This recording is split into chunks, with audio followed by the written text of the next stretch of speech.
How's it going, everybody? Bryan Alvarez here on Wrestling Observer Live. We are here every day, Monday through Friday, noon Pacific, 3 Eastern, Sundays, 3 Pacific, 6 Eastern.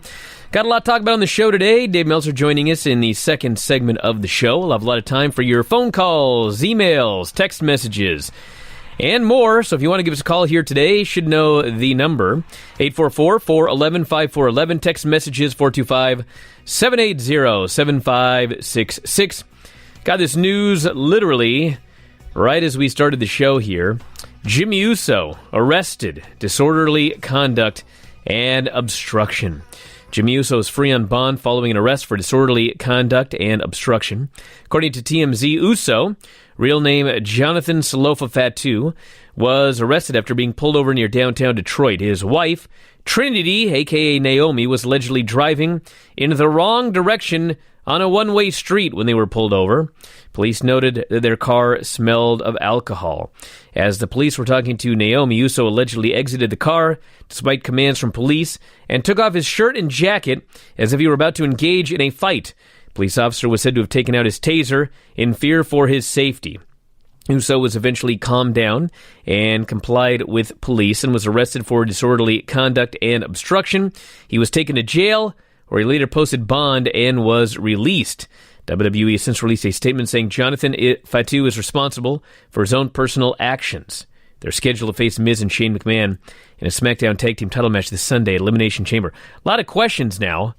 I mean, was Trinity drunk? Was Jimmy drunk? The car smelled of alcohol. They were driving the wrong way down a one-way street. I mean, what's going on here? None of that's mentioned in this story. Only the story of Jimmy exiting the car and wanting to fight. So maybe there's more to this. I don't know, but that's the update. Just came out here. More information on TMZ Sports. Talk about this here today, all of the other news, and so much more. Back in a moment. Wrestling Observer Live.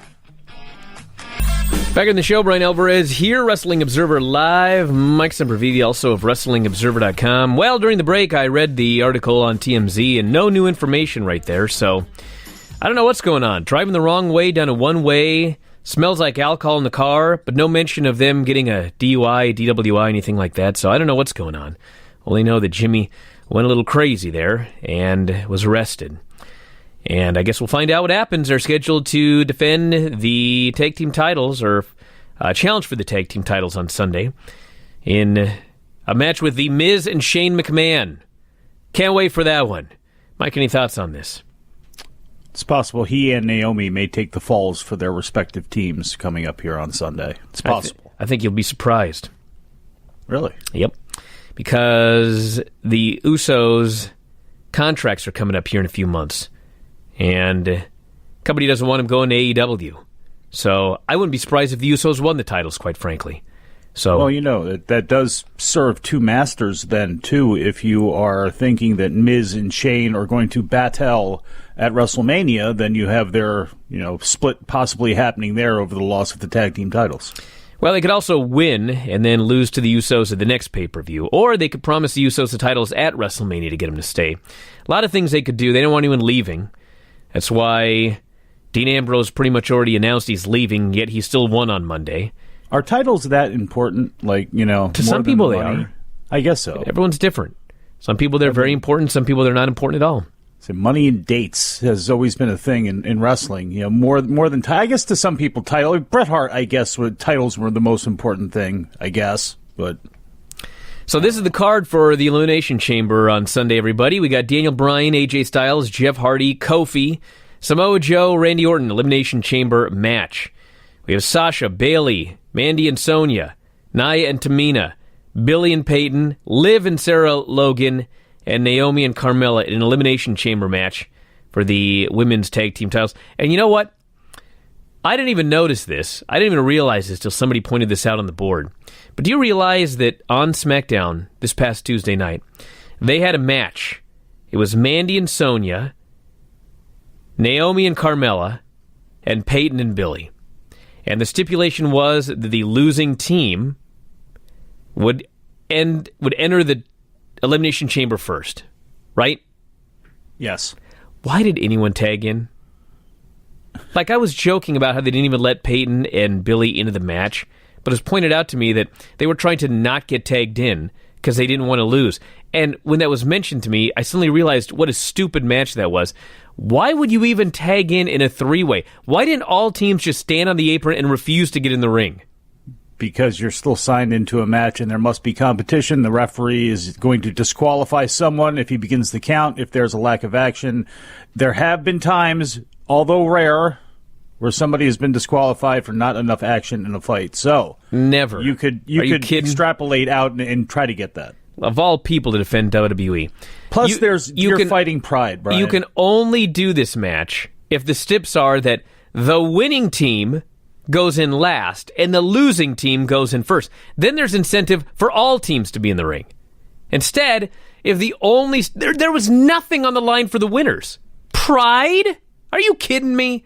It was nothing. Where is your outrage over these Mexican cage match battle royals where somebody escapes first and then I don't understand those. Where was the outrage for that? If you escape first, you save your mask or your hair. Just find that to be incredibly cowardly. Then why are you in the business? What are you fighting for? No, what are you talking about? Those are the rules. The rules suck. Well, that's not the fault of the performers. But it is a fault of the performers in this match, here. It was the exact same way. It's totally different. You had Naomi and Sonya, at least, that hate, or not Sonya, but Mandy, that hate each other so much that they were going to fight no matter what. There's a benefit to getting out of the cage when you have a match like the one you're describing. There's no benefit to winning this match. The winners got nothing. Fight like a man. The winners got nothing. They're women. Raw Women's Champion Ronda Rousey versus Ruby Riott for the women's title, Raw Women's title. Bobby Lashley and Lio Rush against Finn Balor in a handicap match. Sure. Finn can win the title pinning Lio Rush. How WCW. SmackDown Tag Champs Shane and Miz against the Usos, one of whom was in the Uso Penitentiary a couple days ago. Braun Strowman. AEW. Baron Corbin, no DQ match. Yes, they've added a no DQ stip because they, I guess, just figured out, my God, those men in a wrestling match? That sounds terrible.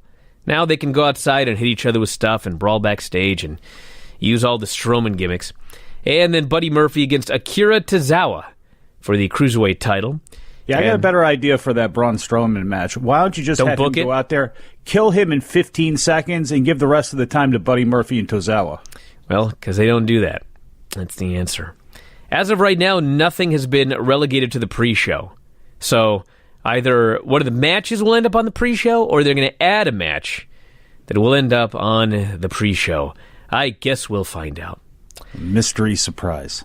So the SmackDown ratings were not good, although they were promoted as good because they were up from last week, 11%. But last week was going up against the State of the Union, so this is not great. They were up 11%. They were still 2.034 million viewers.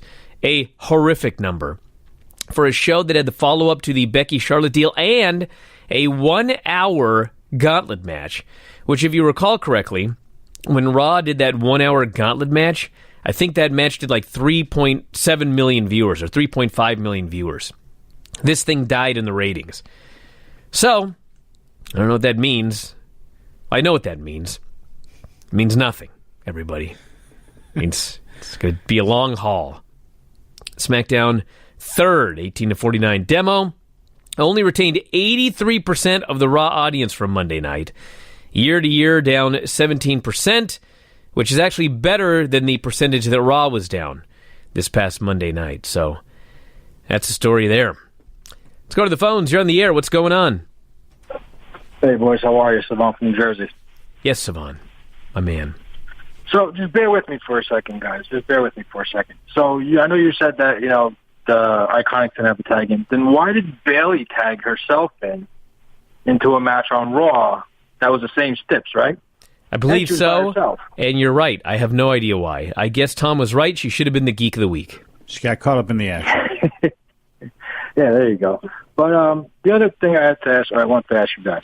We've had no mention of any Hall of Fame names. Well, none whatsoever. Yes. I mean, you had the Hart Foundation. So, I mean, this is pretty, not like WWE. They usually plaster TV in their product with the Hall of Fame.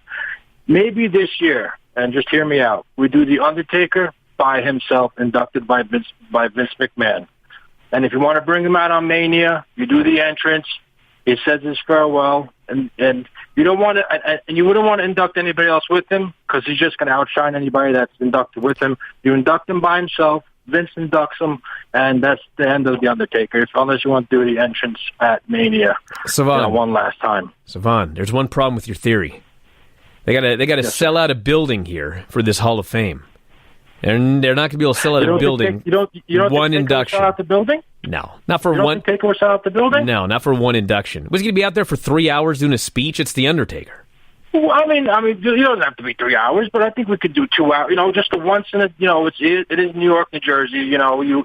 He did got the loss of Roman, and so it's all done and said and farewell. Yeah. You do him by himself, and Vince inducts him, and that's the last that we see the Undertaker. No. I mean, it could be the last that we see the Undertaker, my friend, but, I mean, there's no way. I mean, it's WrestleMania weekend. There's so much stuff going on.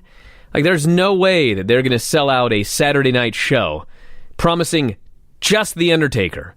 Like, you got to have other people in there. I mean, you got the Hart Foundation already, Undertaker. I mean, they do this. They usually announce everything earlier, but, I mean, we still got 54 days left, according to Vince McMahon. Maybe it's 53 now, but we got a long time, and there's plenty of time to announce names. On a day like this, is Greg the Hammer Valentine in the WWF Hall of Fame? WWE Hall of Fame? Because if not, he would be perfect, because Jimmy Hart's going with the Hart Foundation anyway. There's the tie-in with Greg Valentine there. Just plus, why not? It's Greg Valentine. Ric Flair could do the induction and give a bunch of great... He's in the Hall of Fame, 2004. Okay. Nice try. Who else?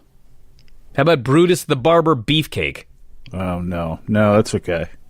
Well, I mean, he's got to go in at some point. Well, yeah, but not. He's not. It have to be soon? Brutus the Barber Beefcake, everybody, is not in the WWE Hall of Fame.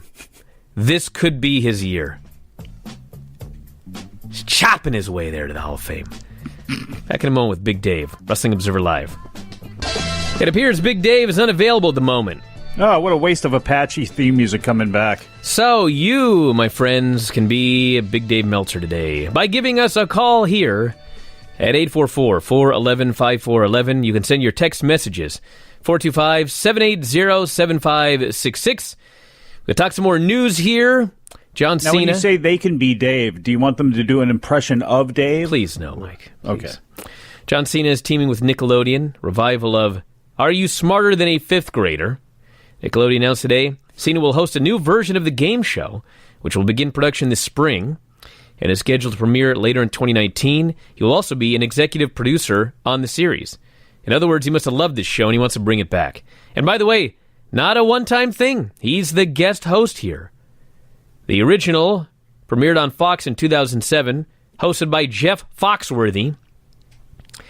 Nickelodeon's revival, quote, follows the original premise of adult contestants putting their knowledge to the test by answering questions taken directly from elementary school curriculum.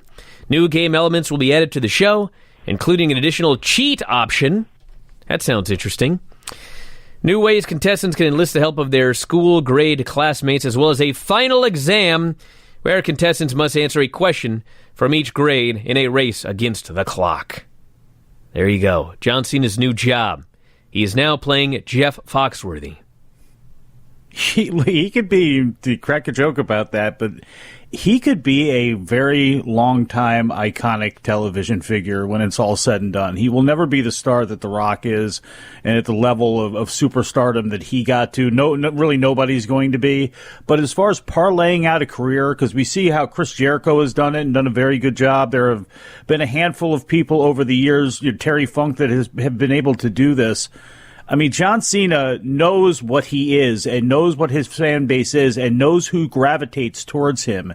And there's those fans that liked him when they were young. As they get older and he gets older, I can see him being a host for a long time because his shtick and his aw shucks thing is still going to play to kids. And as long as there's no scandals or anything like that, I mean, this could be a great role for him, even more than like to be the host of the Today Show or something like that. Like it seemed like he was auditioning for when he would have worked the fourth hour. Like something that's got to do with Nickelodeon or Disney or something like that would be right up this dude's alley. All right, let's go to the phones. You're on the air. What's going on? Hey, guys, this is Matthew in Louisville. Just wanted to call and ask, is there any news on Lars and what's going on there? Nothing. Last I heard, they just said when he's ready to come back, they're going to put him back in where he was going to be. But I haven't heard anything since, so he hasn't been flown to the shows. I don't know. I can try and see what's going on, but I haven't really heard anything for a few weeks. So what about the WrestleMania plans for Cena? Well, right now there are none. I mean, we still have almost 2 months until WrestleMania, so I mean, it takes one Raw to set this match up. So I don't think we're in a huge hurry to do it. So I guess we just got to wait and see. All right, well, thank you. Yeah, thanks so much for the call. Wish I had more information for you, but that's all I know as of right now. Also, a couple of text messages. Why haven't we had Riddle's theme, this person says. Producer Rob needs to step up his game. It's not Rob today, it's Dom. I'll bet you anything you hear before the show's over. There's a difference between audio and video. Because Dom's my main man. Yeah, we got like 10 producers here. Producer Jared's doing the video today. Rob's in Hawaii. Producer Ken, I don't know where he's at, snowed in somewhere. Dom, you've Scott. You've never spoken ill of producer Dom, whereas you often speak ill of producer Rob. I love Rob, but Rob has a track record for screwing things up here and there. He's still a great man, but he messes things up here and there. You know what I mean? He's going to get it. Is he really just a great man because his check clears to be part of being stretched by you in the dojo? This person says, Bryan, it's Chris from Kalamazoo. Enough with these Charlotte and Becky talk. I'm over it. Well, why'd you bring it up then? He says, where's Asuka? What is going on? They're not doing anything with her. I don't know what's going on. Listen, everybody. When Becky Lynch tapped in the middle of the ring at the Royal Rumble, I thought it was stupid. Thought it was idiotic.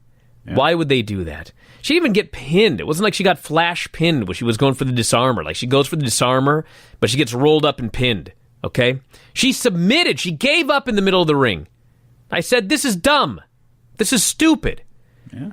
And then I had the people saying, well, you know, Dave was a big proponent of this. Says they're probably going to set up an opponent for Becky Lynch after she wins the title. So I got to thinking about it. Wrote a big thing about this on the board. Let's think about this for a second, okay?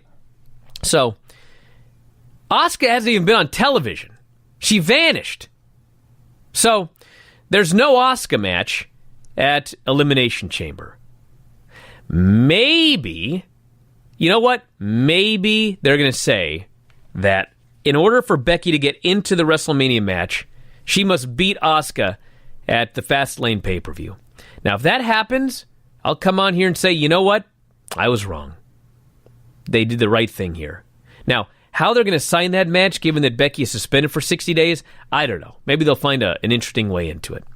Now, if they don't do that match at Fastlane, they're not doing it at Mania, because it's a three-way at Mania.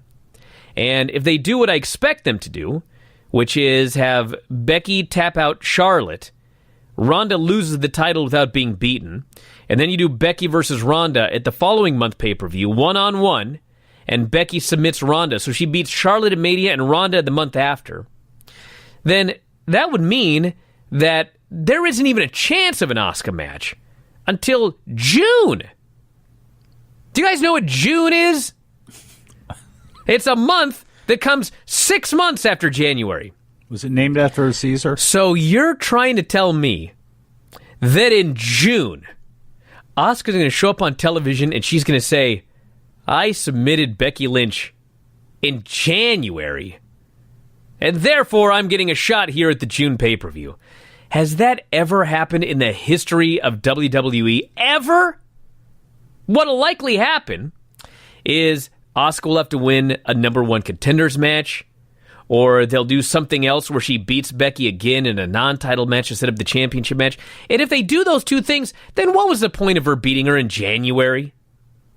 And furthermore, fine, they're not going to do a rematch anytime soon, okay? But at least Asuka would get something from beating Charlotte at the Royal Rumble. But Asuka's getting nothing. You know what she got out of beating Becky at the Royal Rumble? She got taken off television. I haven't seen her since the Royal Rumble. It's been almost a month now. So, the moral of the story is, unless Fastlane is Becky versus Asuka, and if Becky wins, she goes to the main event of WrestleMania, then it was a stupid, ridiculously dumb thing to have Asuka tap out Becky Lynch at the Royal Rumble. Anyone disagree? No. No. Usually everyone disagrees with everything I say. No, at least I don't. Thank you, Mike. I am slightly more bullish on this than you. In what way? Because I'm hoping that win or lose the title to either Charlotte or Becky on the way to WrestleMania. Because the idea of this being for, the whole undisputed, undefeated thing when it comes to Ronda Rousey and having both belts and the possibility, the hope, the prayer that you meld those belts together and you only have one woman's title, that would be nice. So I'm kind of hoping that happens. But Asuka not being on TV, number one, is not that big of a deal when she's got nothing going on. At least she's not being hurt by being in bad matches with somebody or teaming up with Naomi like Des wanted just because, why not? Then she could lose in the chamber. It doesn't make any sense to me. Also, as we move forward to WrestleMania, there are a ton of women in NXT, some of which are going to have to come up in some sort of shakeup. I would rather hold out hope that she would have some interaction with one of them, with or without the title. Do you know what I mean? Especially if you're going to have tag team titles, you could bring up the Pirates. You can bring up somebody to team with Asuka. You can join her up with them, and they can have they like 3-person units. How many of those have they had in the last couple of years? So to me, it's not the end of the world right now. And by not being on TV, bottom line, she's not being hurt. Wait, did you confirm Undertaker for the Hall of Fame? I missed the first half of that topic. I didn't confirm it. I presume it, but I don't know that he's going into the Hall of Fame. That is certainly the rumor. There's advertising out, I believe, that lists him as going into the Hall of Fame. Or actually, it's not even that. There's advertising out that lists him as a WWE Hall of Famer, even though he's not, which gave people the idea that he's probably going to be going in this year. But I don't know if he's going in this year. The only group I know for sure is going in this year is the Hart Foundation. That's it. What about Pork Chop Cash? Hey, I should mention, by the way, since it just went up, it's on my Twitter right now, at Bryan Alvarez. It is official that coming up at StarCast 2 on Friday, May 24th, myself and Dave Meltzer are doing another Wrestling Observer Live. Another 6-star panel. Friday, May 24th. The bracelets will go on sale this Friday at noon Eastern at StarCast. That's 2 R's, starcast.com. Check it out. Come see me and Dave. It'll be a lot of fun. Back in a moment, Observer Live. What'd I tell you? My main man Dom never lets me down. Unlike you sometimes, Mike. He never lets me down. Yeah. Never. All right. Let's go to the phones. You're on the air. What's going on? So the last couple days, I've been going back and watching some old pay-per-views, WWF pay-per-views, and I started with 98, and I'm up to 2001.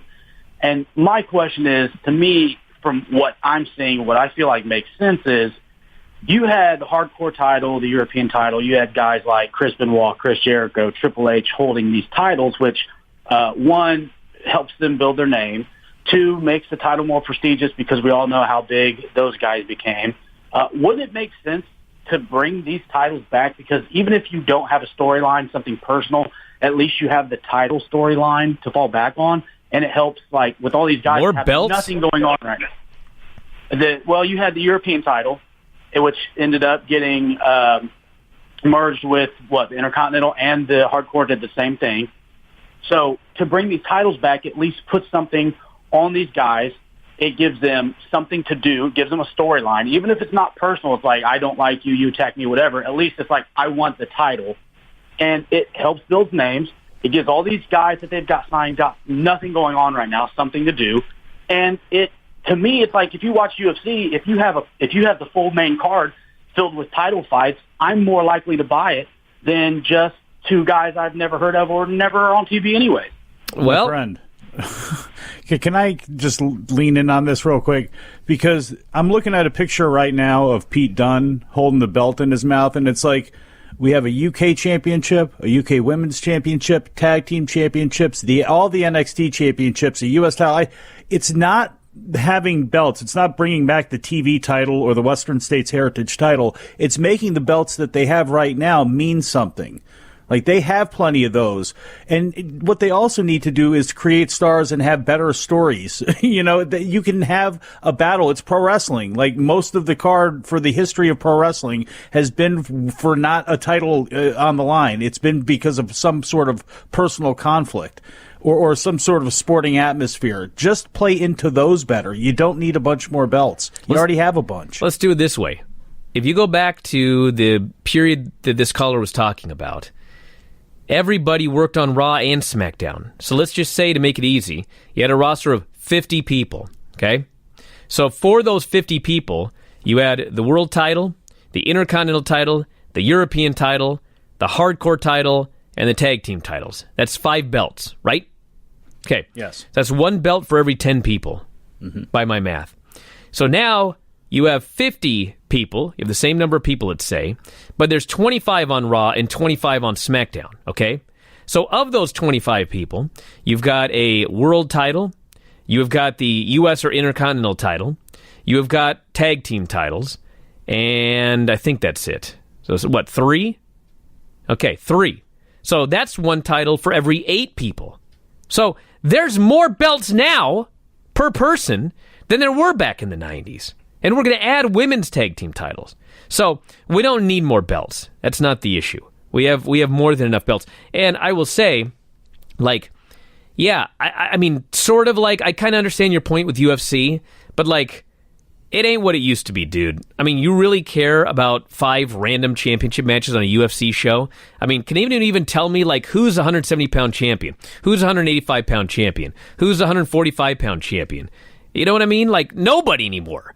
Like, there's interim champions, there's, like, I don't even know what's going on half the time.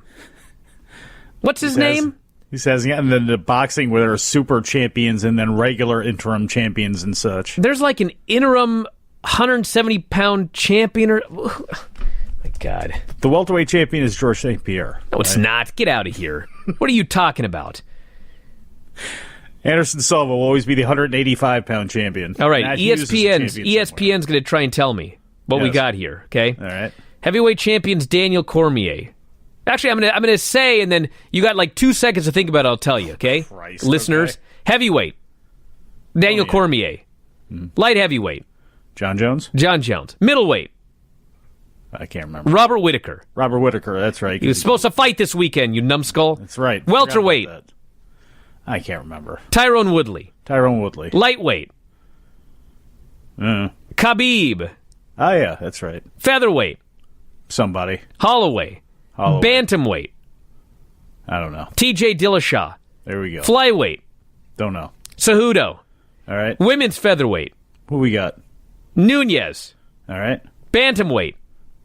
Nunez. Hey. Flyweight. I can't remember. Shevchenko. Strawweight. Go ahead. Namajunas. And by the way, in those, there's some interim champions there, I'm pretty sure. What's the guy's name? What the hell's his name? I know we got some interim champions going on right now. I like seeing all those people fight, by the way. Yeah, sure, they're all great fighters, but I mean, it's like boxing. I was watching Gervonta Davis, who's from Baltimore. I like him a lot, and he fought last weekend. And it's like he's the IBF welterweight champion. I believe he's the IBF or WBA welterweight champion, whatever it is. It's like, or the lightweight champion. There's 5 other people that are claiming a title in the weight class, and it's like nothing can ever be accomplished here. Oh, and that's boxing. Colby Covington was the interim champion, but he was stripped of the title, and that's why he wants no to good sue reason. Now, correctly? Dude, who cares? I mean, you know, he can sue all he wants, but like, and Max Holloway was sick for his last fight, so he had to pull out of his, or he had the issues. He had medical issues. You got Whittaker pulling out for medical issues now. It's like, again, it's just the UFC. No, just the bottom line there is, no matter what you're talking about, it's not like it used to be. All right, let's go to the phones. You're on the air. What's going on? What's up, guys? It's Eric in the Go. Yes, Eric. Yeah, I got, it's not a troll question or anything. It's a legit question, but I really couldn't find this information out there anywhere. But you said SmackDown did a horrendous number. How much is Thought Island doing? Like, is Thought Island boxing out SmackDown in the ratings right now? You're talking about Temptation Island? Afterwards, they bring out, Thought Island. That one boxing out SmackDown in the ratings? Let's see. He's also going to Urban Dictionary right now as well, too. Oh, get out of here, you idiot. Tuesday ratings. This would have been 22 hours ago. Let's find out here. SmackDown, 2.034 million viewers. And Temptation Island, 839,000. Not good. Ooh, big drop off. Okay, that at least made me feel a little bit better. Yeah. That's why that USA money is the good money. That was the good investment because of what Raw still brings, no matter how bad these numbers are, no matter how bad these demos are. They are still a buoy to a cable station. Will they be so much for Fox in 8 months? Again, long time, but probably not so much because if they're doing that kind of number on Fox, it's like any one of those 900 Gordon Ramsay spin-off shows is going to do better ratings than SmackDown will. Curse of Oak Island History Channel killing SmackDown. Nearly doubling SmackDown. Have you seen that? No. I just see it in the ratings, and it's like one of those things where it's like, wow, that's amazing. It's like the True TV shows from, I think it was last year, where they picked up in the ratings so much. Project Blue Book, I know about that one. That's almost beating SmackDown. Haves and the Have-Nots almost beating SmackDown. Let's see what else is almost beating SmackDown here. Rachel Maddow's killing SmackDown, as is Hannity. Killing it. There. Well, those news shows are sort of news entertainment. Tucker Carlson killing it. Yeah. Killing SmackDown. What else is close here? Real Housewives of Beverly Hills almost beat SmackDown this week. At 9 o'clock, for crying out loud. Well, I can see that pulling a pretty demo that SmackDown, no matter how much they try, is never going to get a majority of. SmackDown did a 0.7 in the demo. Lost to Curse of Oak Island, which also killed SmackDown in that demo. So there you go. Oh, what demo? The 18 to 49. Okay. What about the women? All righty. Temptation Island, this person says, is no Chrisley. Well, I wouldn't know. Refuse to watch these stupid shows. Lots of people noting there are no current interim champions. That's true. That's true. Have you watched a post-Raw show since Silk Stockings? I didn't even watch Silk Stockings. I'm sitting through Raw and then watching another television show. Are you kidding me? I got to do a show with Dave. I got work to do. You weren't doing that show with Dave in 1990. Why didn't you watch Silk Stockings? Dude, I had a hotline. I was doing the hotline report. I bet you were doing. I've been working since I was 11. You understand what I'm saying, Mike? God's sakes. And I know you grew up on... What kind of diet did you grow up on, Brian? Because terrible you tweeted one. About that. Yes. Terrible so one. What were you tortured? Because you weren't allowed From to go the outside first or have grade any fun, through right? the 6th grade. 6 straight years. Mm-hmm. I went to school every day with a toasted bologna sandwich, barbecue potato chips, and a Hostess cupcake. I ate it every single day for 6 years. What'd you wash that down with? Hawaiian punch? Water. Oh, well, water? So that'll never drank my Hostess, calories. Huh? Ever. Does that explain the... Never mind. What happened to Lacey Evans, this person said? She disappeared since the Rumble. Did you watch the Rumble? Like, I'd have pulled her. I'd have sent her back to developmental.